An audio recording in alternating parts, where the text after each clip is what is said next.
বন্ধুরা, আজকে হচ্ছে চাল কুমড়ার ঘন্ট করবো। তো চাল কুমড়াটাকে ভালো করে ছুলে নিয়ে কেটে নিয়েছি কুচি কুচি করে বটি দিয়ে। এখন এটা মুগ ডাল দিয়ে করব। কিভাবে রান্না করবো বন্ধুরা সেটা আমি দেখাবো।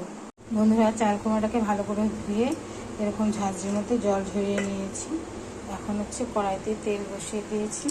এর মধ্যে ফোড়ন দেব হচ্ছে 5 ফোড়ন, আর দেব কয়েকটা শুকনো লঙ্কা, দেব তেজপাতা, দেবো কাঁচা লঙ্কা।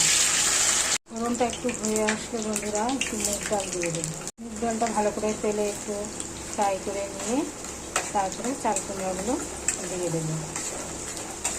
মুগ ডালটা একটু ফ্রাই হয়ে এসছে বন্ধুরা, এখন অল্প চাল কুমড়া দেবো।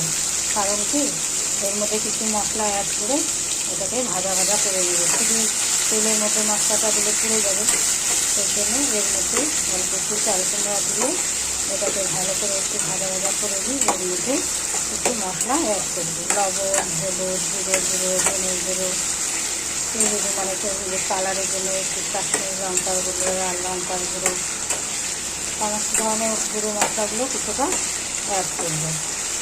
আর নামানোর সময় একটু ধনে পাতা দেবো, তার আগে অল্প একটু ধনে পাতা দেবো। দেবো হলুদ, দেবো লবণ, দেবো মিষ্টি, দেবো একটু জিরে গুঁড়ো। ঠিক আছে,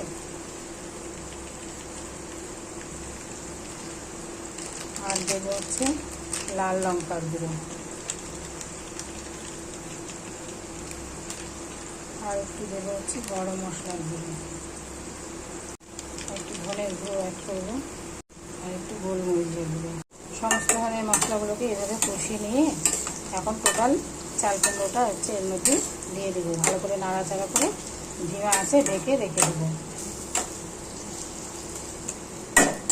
টোটাল চাল কুমড়োগুলো আমি ঢেলে দিলাম। এখন এটাকে নাড়াচাড়া করে ঢেকে রেখে দেবো। ঢাকা দেওয়া থাকবে কিছুক্ষণের জন্য। বন্ধুরা, চাল কুমড়োটা ঢেকে রাখলে কিন্তু একটু জল বেরোবে। ঠিক আছে, চাল কুমড়োটা একটু হয়ে এসছে, এখন অল্প একটু ধনে পাতা দিয়ে দেবো। নামানোর সময় আবার দেবো। এই যে বন্ধুরা, চাল কুমড়োটা আমার হয়ে এসছে, এখন এটা নামিয়ে দেবো। তৈরি হয়ে গেল আমার মুগ ডাল দিয়ে চাল কুমড়ার ঘন্ট। নামানোর সময় একটু ধনে পাতা আবার উপর দিয়ে গার্নিশের জন্য ছড়িয়ে দিলাম।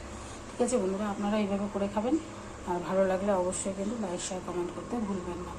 একবার রান্না করে খান এইভাবে, বিভিন্ন ধরনের মশলা টশলা দিয়ে চাল কুমড়ার ঘন্ট মুগ ডাল দিয়ে ভালো লাগে খেতে নিরামিষের দিন।